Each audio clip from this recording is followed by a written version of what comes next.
Several years ago, David and Danielle, the founders of Adumu Safaris, had a vision. And it came through a lesson series that we teach at Unity of Sacramento International Spiritual Center, where I'm their spiritual leader and pastor. And we teach a series of lessons called the Dream Series. By the way, you can call me Jabiri or Lori. Can you say that? Jabiri. Or to make it easier, just call me JB. I think most yeah.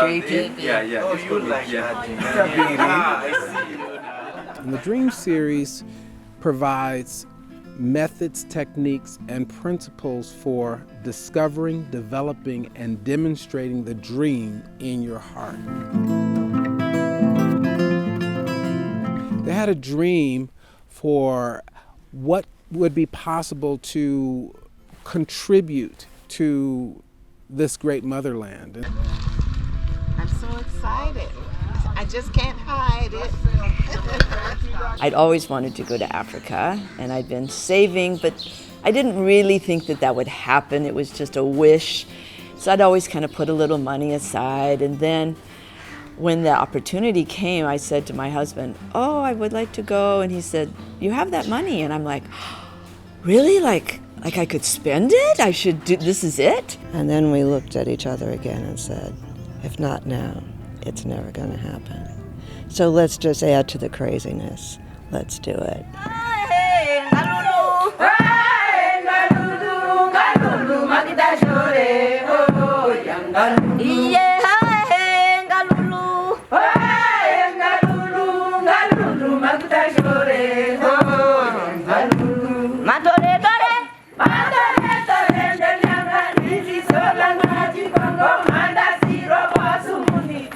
Dear visitors, welcome to the coffee farm, or I may call this coffee classroom. Learning the history and learning the African history of coffee, it made me even more excited. And what we are going to do is to peel the shells. Plus it makes kind of a sound to it too.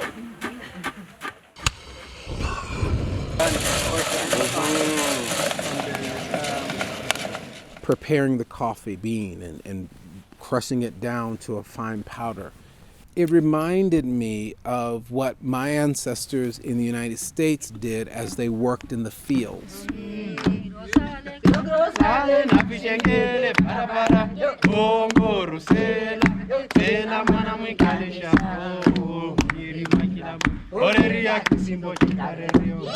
They would sing as they worked. So when I witnessed that, I felt the connection. Like, this is where we got it from.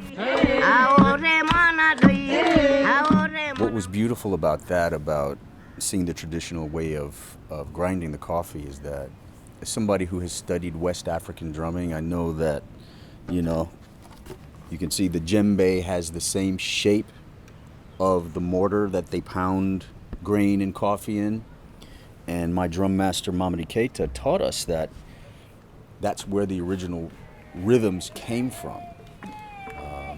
Women will be pounding the coffee and singing songs. And so that was a first-hand experience of something that I'd learned from my drum master. Tool that they used to pound was heavier than what I thought, and it takes a lot of energy. And so when I started that pounding approach, I said, oh, this is a hard job. You've really got to, be dedicated to make sure that you're pounding those little beans all the way until they come almost into a powder. I'm going to appreciate a cup of coffee a lot more now. I love coffee. See the process. It was fascinating to me. Thank you. Wow.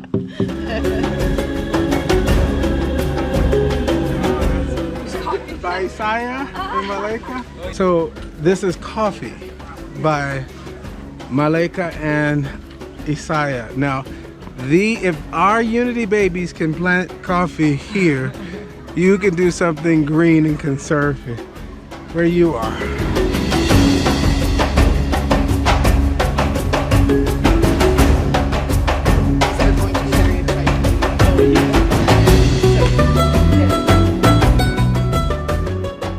We've been waiting for a couple years to meet you, and thank you for this beautiful tour today.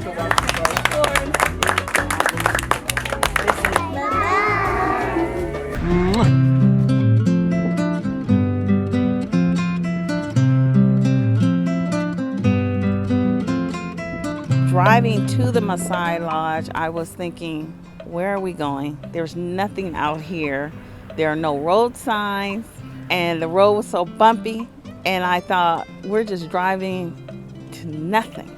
And then we turned the corner, and all the Maasai were singing so loud for us.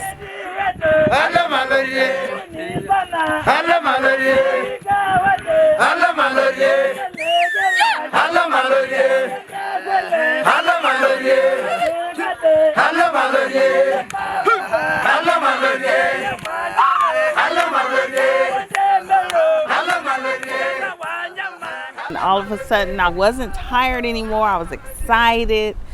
And we got off the bus, and they were singing for us, surrounding us, hugging us, telling us to dance with them.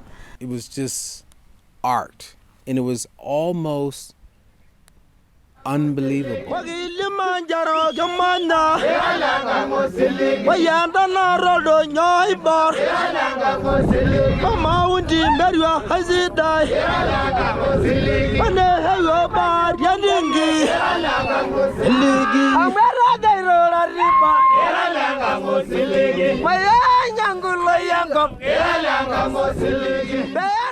Everybody was dancing, and I wanted to just look, but oh no, you don't look with Maasai. You pull in and you're doing this.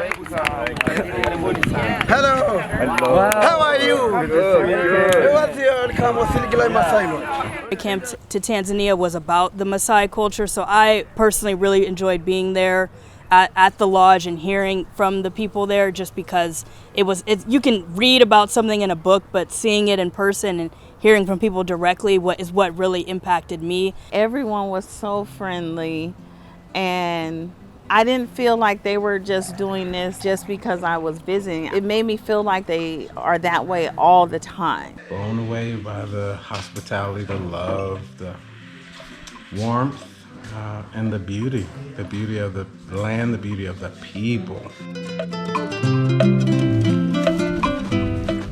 Learning about the Maasai warrior, how important it was for them to know how to defend the community. I loved it. That was a beautiful education. And it was, for me, really the first time learning about the Maasai warrior and his role in community. Yep. I grazed the lion. I didn't kill him, but I did maim him a little bit.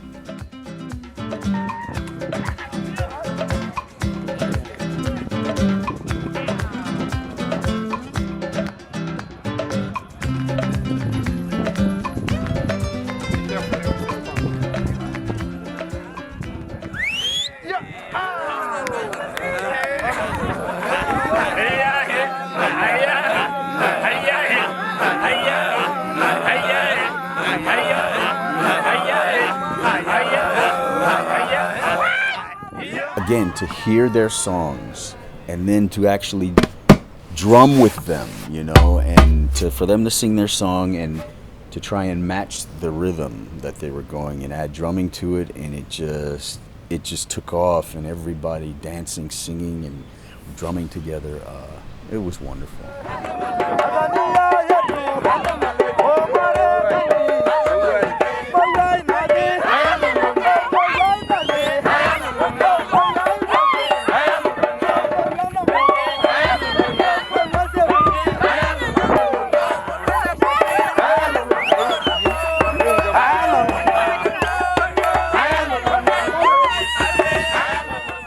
It seemed like it would never end, and we didn't want it to end.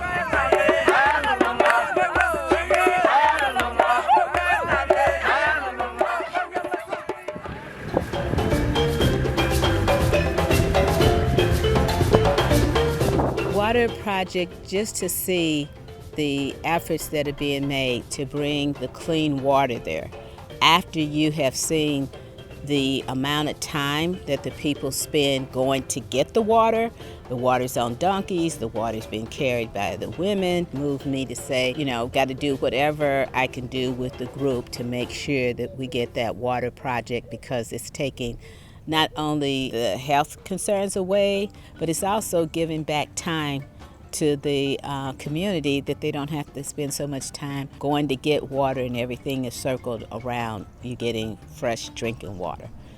I am pledging $1,000 to the water project because I was very moved by that, and because it helps more than just one community, it helps so many. So I told Rev Kev I make a commitment to pledge $1,000 for that. And because of this company that cares so much about everyone, not selfish, it's just giving, and sharing, and living harmoniously.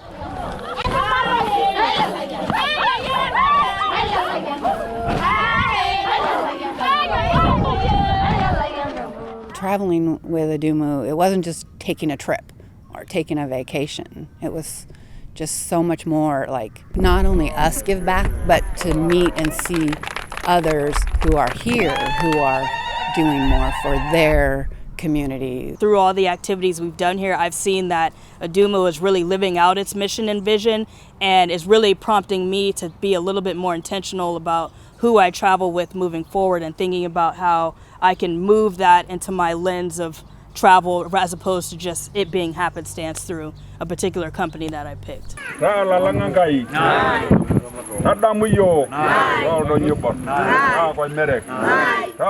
These kinds of experiences take you out of, you can't believe it's happening.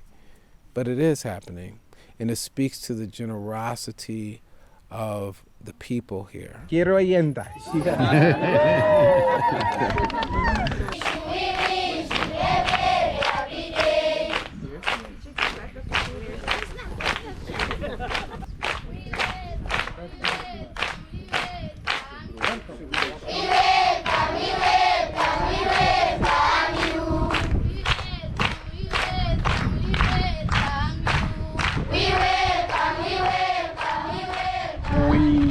Brought some stationery from America, and I don't think we have enough time to go and distribute one after another.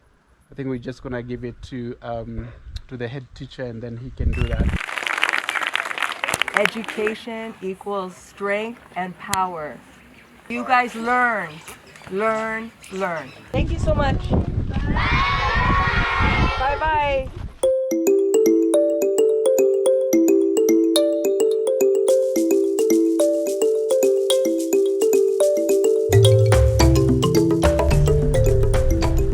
You see your first zebra and you're all, oh my gosh, zebra! Whoa, so many giraffes, so many zebras, and then when we finally saw the elephants, it's just to see things with your own eyes and so close.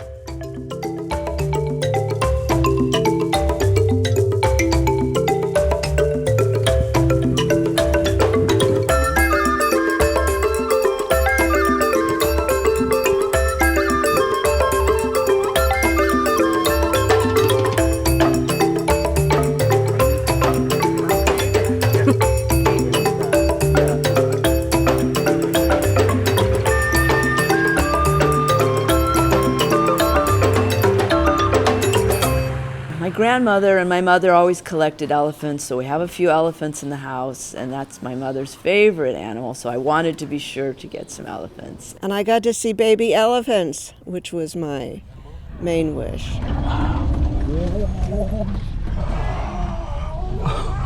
Oh my God, we got to fight. Well, I don't know if it's a fight. Oh my God. When they knock off the tree down, it's for two reasons.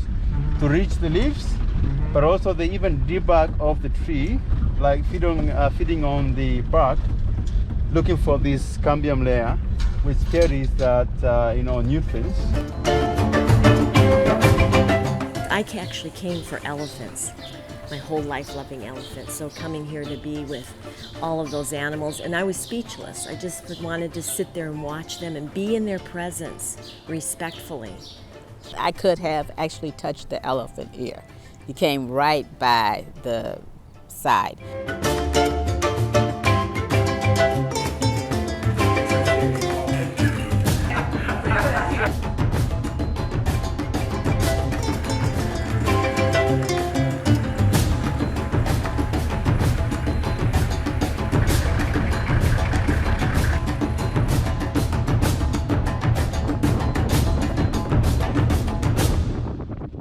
Serengeti. Vast. It was vast.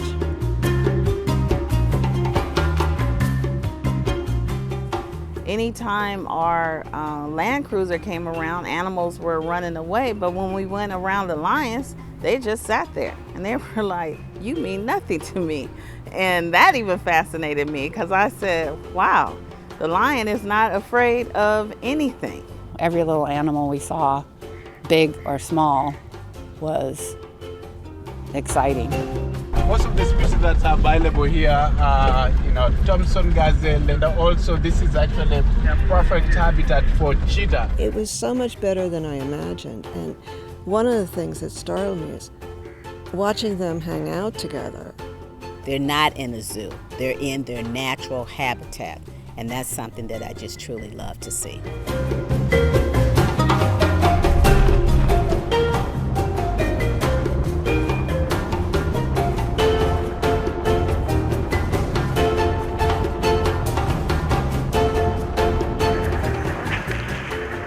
Early in the morning, hippos are getting back in the water because they go out at night feeding. And then in the morning, they came back. At the same time, people from the village going down the river to fetch water because they believe that early in the morning water it's more clean. So it's where they came across with hippo, and hippo start killing everything.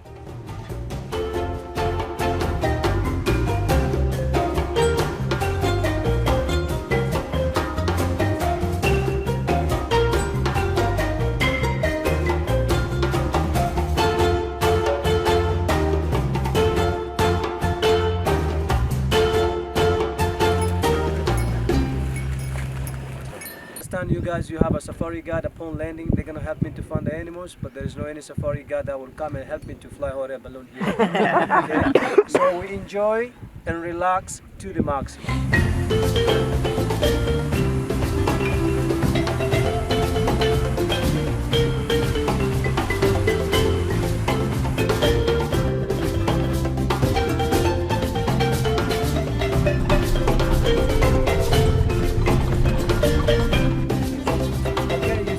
Breathtaking, absolutely breathtaking.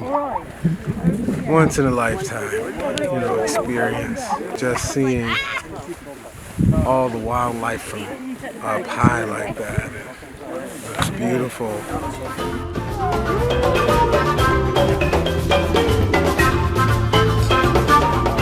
Maisha marefu.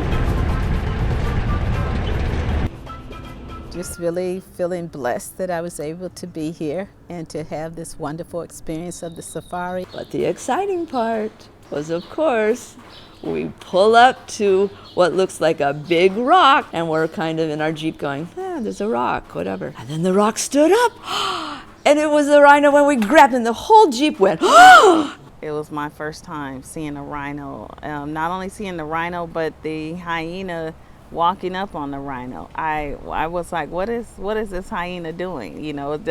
Was it trying to commit suicide? But even the rhino just didn't even care the hyena was sitting there. It was like, you want to try something? I got something for you. Did you go to the wildlife school too? Thank you very much, Ngorongoro Conservation Area, for allowing us to be here, and also their time to give us a little tour. Johnson, yes, he's a rhino coordinator for this area, and we also have Mapena, he's a ranger here, and then they are the one that's gonna brief us about what's going on with the rhino project as well as some challenges that's going on, and also some good stuff that's going on in this area. I was really touched by the dedication of the rangers. It must be hard that they don't see their family as much, but they're really committed to the work of making sure that those rhinos multiplying. They're very dedicated to their work. I've met rhinos on different occasions. I actually touched one time at another conservation center. So to see one out there in the middle of Ngorongoro was very different. I hadn't seen that before. I was blown away by the fact that there's only 50-some rhinos that are still, black rhinos, that are still in existence. To see these people so committed, that really was moving, sleeping out there, being out there, risking their lives for the rhinos, and not just the rhinos, because they're there watching all the animals, because we know that there's a relationship among all life, and that's what they look at. They care deeply about the rhino, and they know it's not only about the rhino. So just being in that space of the Garden of Eden, just feeling God's presence there, yeah, so beautiful.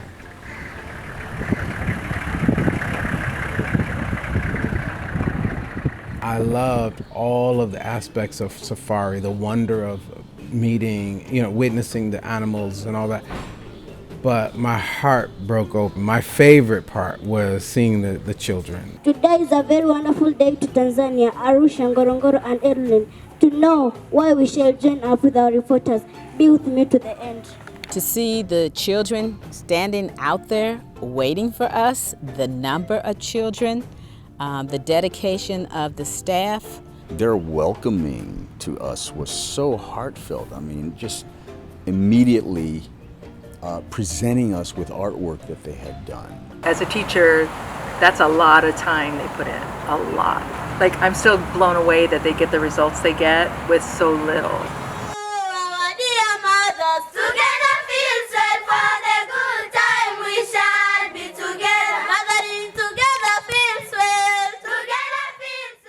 The songs, the love, looking at us, greeting us, dancing, and giving us that beautiful picture they made with a beautiful greeting on there from God. Like mine was something like how God is always here.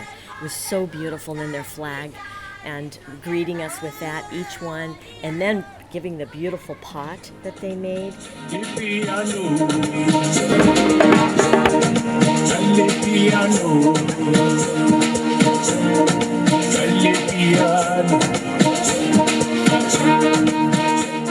See the kids and see all the great things that is being done there, because it's one thing just to give and never see the actual place, but to be there and actually interact with the people was pretty powerful. And actually now, after being here, I have a better understanding of kind of the relationship between Adumu Safaris and Adumu Impact, and can really help, hopefully be like a proponent and ambassador moving forward of supporting both entities through the work that they're doing. If I could take all the children in my heart with me, that would be all I need from this. I wouldn't need any souvenirs,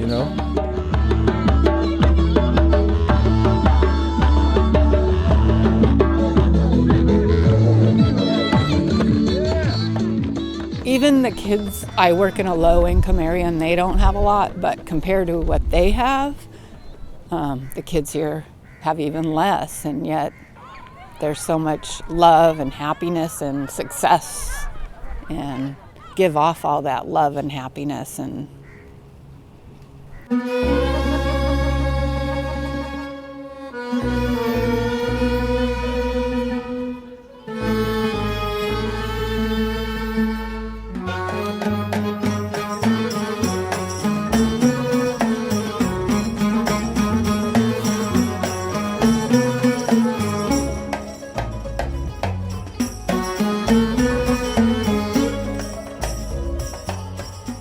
Zanzibar was an entirely different experience. That was, exploring the social setting.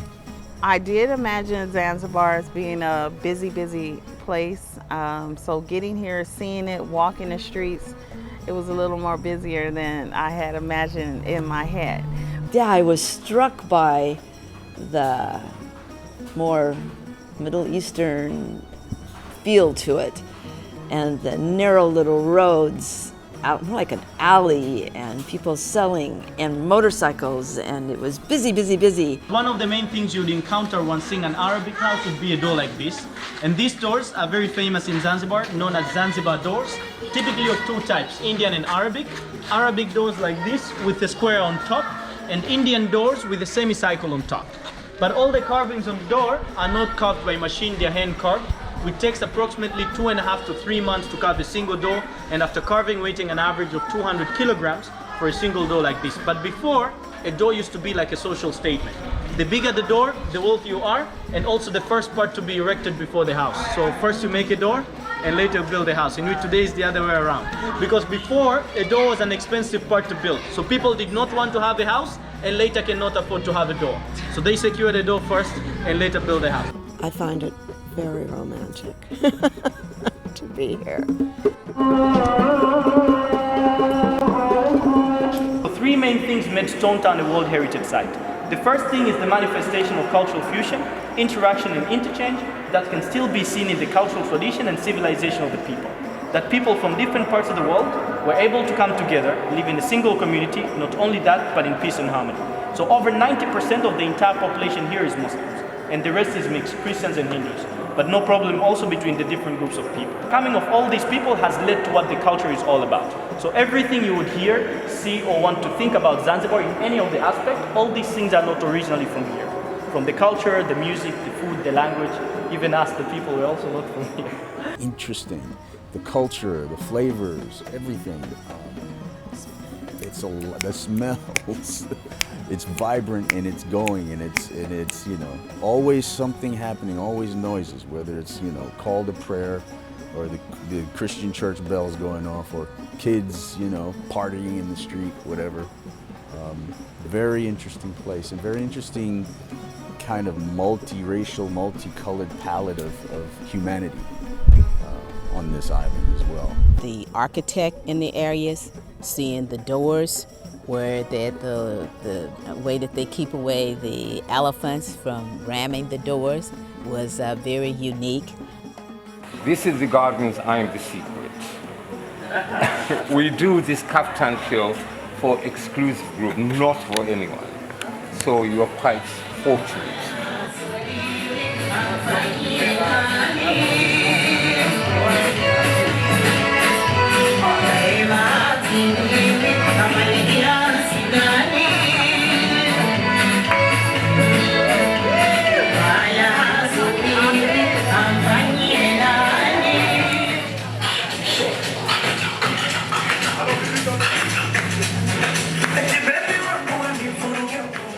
The unexpected secret garden, where you could have a fabulous meal, hear music, see a fashion show, the first all-female band, instruments, dancing, and the singing was outstanding.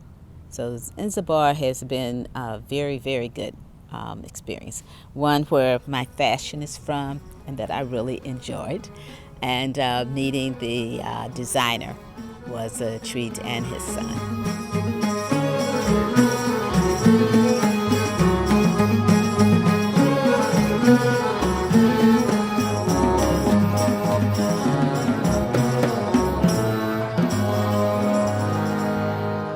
Welcome to the spice plantation. In here, I am going to show you different spices that we grow.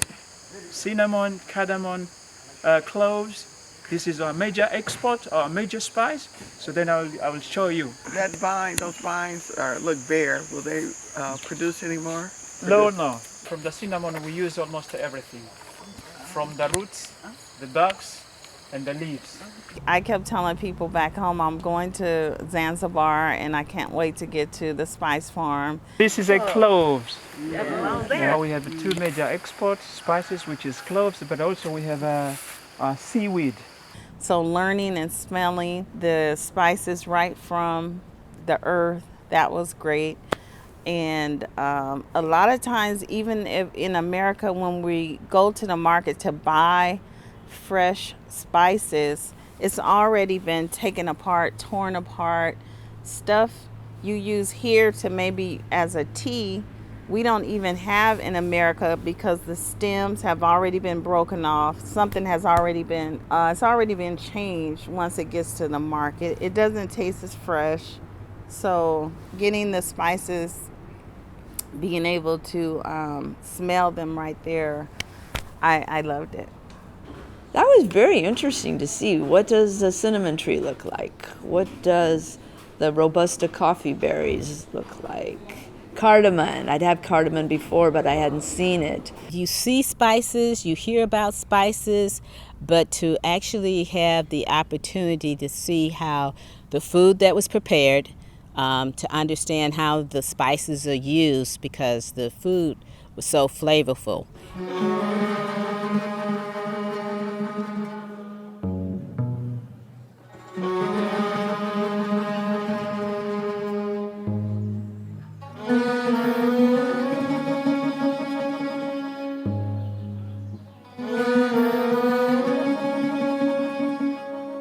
I love the Spice Farm. Let's just say benefits that you get from the turmeric, the lemongrass, the cinnamon, the ginger, that I've got to have more ginger tea when I go back because that means that I get the weight loss that I need.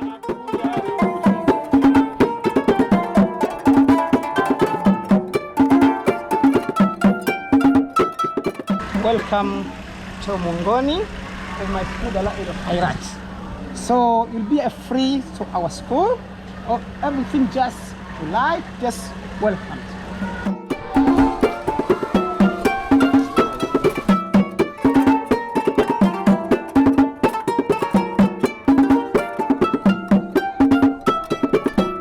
The second room special for biology.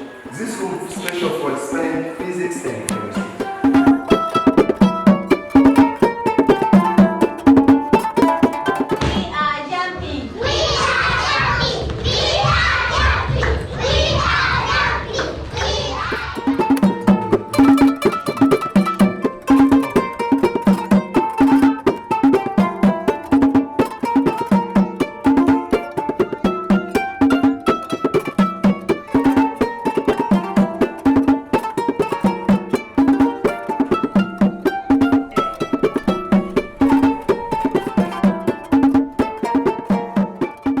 This is about what I imagined, just this incredibly beautiful Indian Ocean. It's serene here, it's peaceful. It feels nurturing, like it's reviving me. So absolutely love that. I'm fascinated by the coral all throughout Zanzibar. The fact that this place was once underwater and most of the buildings are coral, and then to be able to go underwater and see how much coral is on the floor of the Indian Ocean. That was spectacular. I've never swum in a place like that, and I've swum in a good amount of interesting places. But that was very unique. It's just absolutely gorgeous here. It was magical and exceeded all of my expectations. I think it was like perfect ending our vacation. 17 days with Adumu on safari has been wonderful. We have seen so many things that you don't normally see in one trip. In my experience here in Tanzania, I've been extremely pleased and definitely would like to come back to Tanzania at some point in the future. So this trip has been very impactful in my life. We experienced hospitality, but this was a little bit more. And it crossed the professional line because love was present. Adumu is the place, the company that I would go with because it's just the best. They care about people, they care about nature, they care about animals and giving back. All of this not only changes me, but is transforming my life. And transformation's bigger than change. Change is a step. And then opening up that awareness to move beyond simply the change, but to say, how can I transform my life so that I'm not the same, that I'm deeper and more loving and more grateful and more respectful and reverent. Thank you.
Thank you.